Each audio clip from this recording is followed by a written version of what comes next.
Hey guys, it's your girl Me-Anie here, and today we're going to talk about 3 plants that are absolutely great for beginners.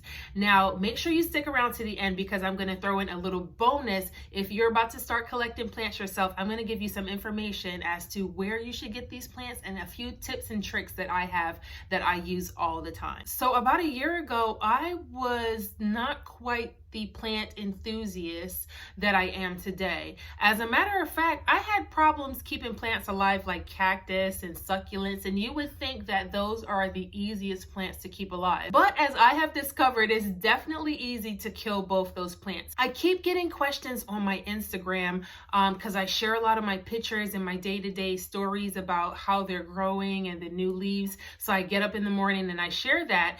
And a question that I keep getting, people always want to know what are the best plants for beginners and also what are the best plants for offices. So I'm going to go through 3 of my top favorite plants, and they are in the background right now. So let's go through them. The number 1 plant that I would say is a pothos. Now this right here is a satin pothos. This is my absolute favorite pothos, and I love the fact that it has like these nice little pattern leaves. It's just so attractive, and they come in different sizes. These leaves can get pretty darn big. I haven't been fortunate enough to come across one that's pretty big that I want to pay the amount of money that they charge for them. So I've been doing pretty well with the smaller ones.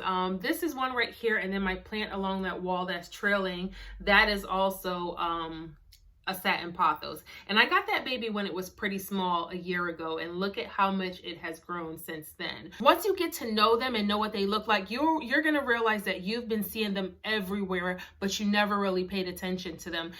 They're also called the office plant because they can thrive in offices. The good thing about them is that they don't need a lot of light to survive. They will thrive in brighter conditions, but they don't need it necessarily. They don't like direct sunlight, so you don't want to put them in a place that you'll get the sun just beaming down on them, but they would like to be kind of like in my room right now. Now I have bright sunlight, but it's not direct sun, and they do really great.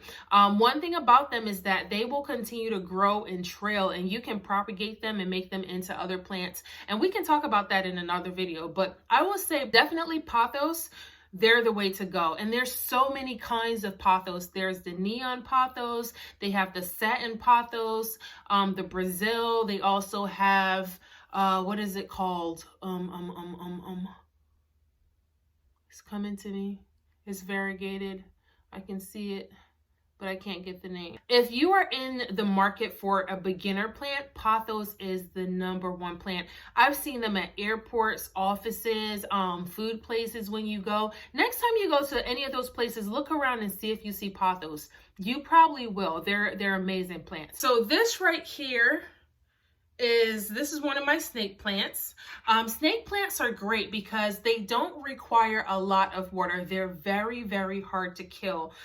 You can water them like once every 6 weeks. They prefer to let the soil dry out and then you water them, but they don't need a lot of maintenance. They can be neglected and then still do well. So this is a very good plant for a beginner. They take toxins out of the air. That's why I love having them in my bedroom. One of the toxins that they take out of the air is formaldehyde. I don't know if in a normal home setting you would have formaldehyde, but it takes toxins out of the air. They have various kinds. They have the variegated. The one that I have up here is variegated, and then it also has like a yellow outline. They also have, I believe it's called the whale fin, where it's just one big leaf that's huge and it looks like a whale fin, hence the name. I'm trying to get my hands on that one, so hopefully I can add that to my collection. But this is definitely the number 2 plant on my list. I've had this one for about close to a year. I actually got this as a cutting from my neighbor, and then I also propagated a couple of the leaves. So this one has been doing pretty darn good. So number 3 on my list is gonna be Fittonia. Fittonia, the nerve plant. And I don't know if they call this the nerve plant because it can sometimes get on your nerves because of how dramatic it is, but let me bring it over so you guys can see. So this is my Fittonia. We got a little dead leaf here, and that is quite okay. You just pick it off and it keeps on ticking. So this is my Fittonia. Isn't it pretty? It's so freaking cute. The Fittonia is very easy and it's very forgiving. Now, this plant is dramatic as I don't know what. Anyone that owns a Fittonia, if you ask them, they will tell you how dramatic this plant is. So if you forget to water this plant, it falls out like a child that just had a tantrum. It will just, all these leaves, they just droop over. If you go ahead and water them, give them about an hour or so, they perk right back up. I actually have a time-lapse video showing you how dramatic this plant is and what it takes to revive it. So I'm going to put that link right above so you can go ahead and watch that when you're finished with this video. But I love the nerve plant because if you do something as simple as put a little wick in the bottom of the plant, this one came with a wick, so I didn't have to do it myself, but you put a wick to the bottom of the plant and then you put it in a container where it has water on the bottom. Now you don't want it to sit in the water, just high enough so that the wick is sitting in the water and it will continuously drink.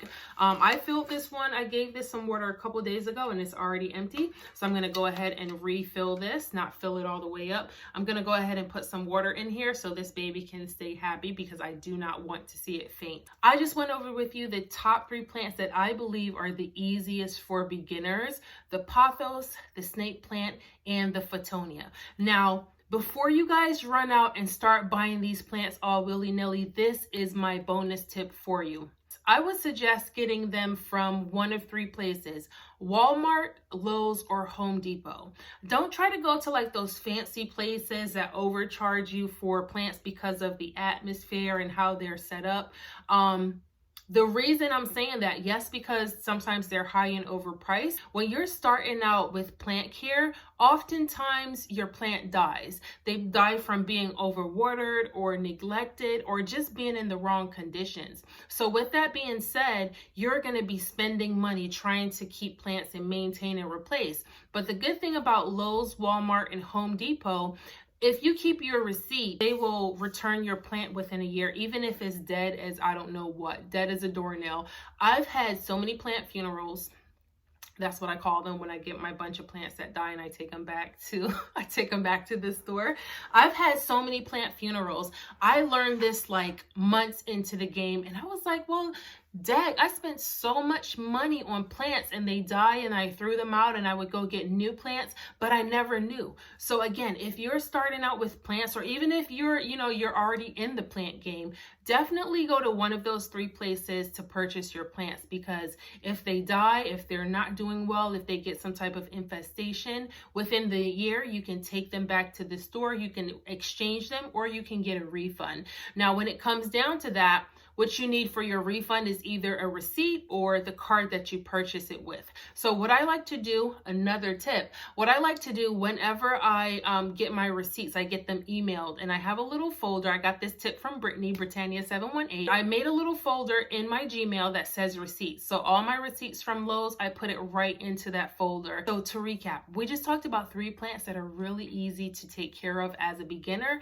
And we also talked about where you should get those plants from. And don't feel shame about walking into the store with a dead plant. The first few times I did it, I felt kind of weird and I was like, oh my God, people are going to be looking at me. But listen, plant care costs a lot of money if you get into it the way that a lot of us are tending to do, especially now with everything that's going on. We have a lot of time on our hands. So we're turning to taking care of plants because what else are we going to do? So plant care, like I said, costs a lot of money. So make sure you can save wherever you can. So again, thank you guys for tuning in. If you're not subscribed to my channel, definitely think about sticking around. Turn on your notifications so you can see when I come on and make a post. Also, like this video, it's going to be some information in here that you might have to revisit at a certain time. And if you like this video, it'll make it so much easier to find it again. All right. So until next time, guys, it is your girl, Me-Anie. Remember, if the message matters, share it with someone you love. Bye.